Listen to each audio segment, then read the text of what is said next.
Everyone, welcome back. And this is my review of Outbreak Company Episode 12 entitled Shoot the Invader. Yup, we're finally here at the end of the series. Kind of sad too because I really loved it.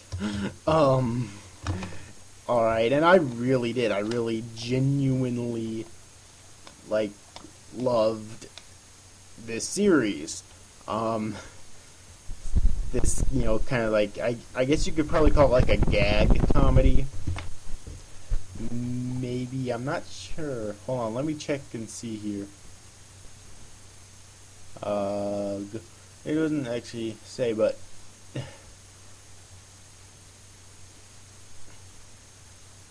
yeah, but I probably call it a gag comedy. Because it's basically just a parody series that parodies all sorts of fucking cliches in anime. And this is the final episode, which is very sad. It's titled Shoot the Invader, so let's get right on with it then. In response to Shinichi's act of defiance, the Japanese government orders the JSDF to kill him. Wow. After 2 failed attempts, Shinichi comes up with a plan to convince the politicians in Tokyo to spare him and keep supporting his efforts to spread the otaku culture in Eldant instead. Well, yeah, that basically sums it up. Okay.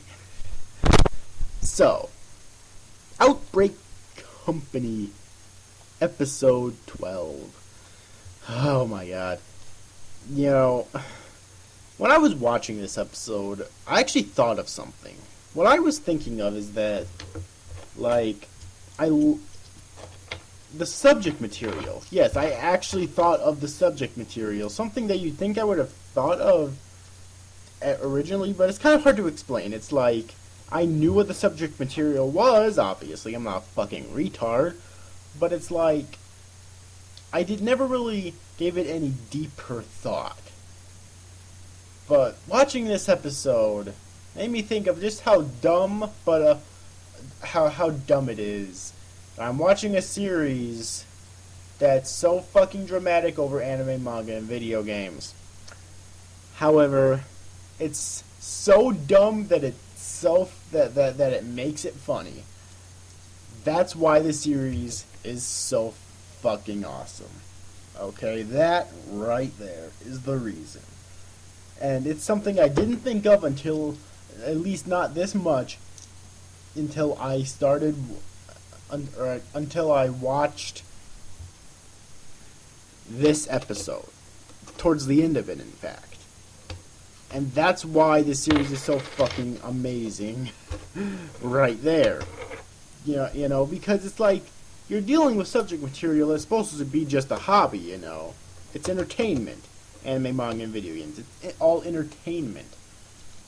But you seriously do have these hardcore otakus, which I am a hardcore otaku, but not quite in that vein as the people who will, seriously take it for life and death. Granted, I tend to be a very competitive gamer, but still, not quite to that extent. And I don't really think that Shinichi is quite that bad. At least I hope not. Alright, but still, the otaku culture is taken as life or death here, and it's fucking hilarious. So yeah, I just want to get that out of the way. Now about this episode in general. First off, I want to say I thought it was a actually really good way to cap off the series. Alright. Because it left it open-ended for a sequel if they ever made one, or, whatever, what have you. But, I also kind of like it because of what was in it, because essentially you had, first off, how do they get computers to work in this fucking fantasy world? Seriously, in the episode they had a computer with Shinichi and and that other old guy who went with him, I forget his name, talking on like a Skype or some sort of a video chat thing where people can directly chat, kind of like how Skype is. All right, and they were using video, and they were talking with some politician, and then like the princess went on and whatnot, and it was, and it was just really funny. All right, and then the freaking mansion burned down, and Muzelle thought Shinichi was going to end up dead, and it's like, and it's like the jokes just something I actually I've actually neglected to mention because I just kept forgetting in my other episode review so far. But I think this is the best time as ever. Is that the jokes in the series are so good because they just go by so quickly. It's like they don't really spend a whole lot of time usually on one particular joke. They just go by just like that, which makes them all.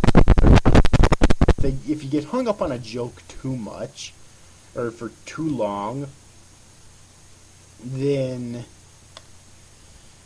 as good as it could be, because it basically tells the audience that you're insisting that they laugh at something that they clearly after a few seconds don't think, or maybe a few minutes at the very most, don't think is funny to begin with. And that just makes it even more dull. So I like jokes, and as I've said before, they don't usually reuse jokes, which is a really good thing. Obviously they'd have to reuse the frickin' sexual innuendo jokes. You can't have a fucking anime series like this without constant reference to those. But that's really the only type of jokes I can think of that they actually reuse constantly. Other than that, the jokes are original.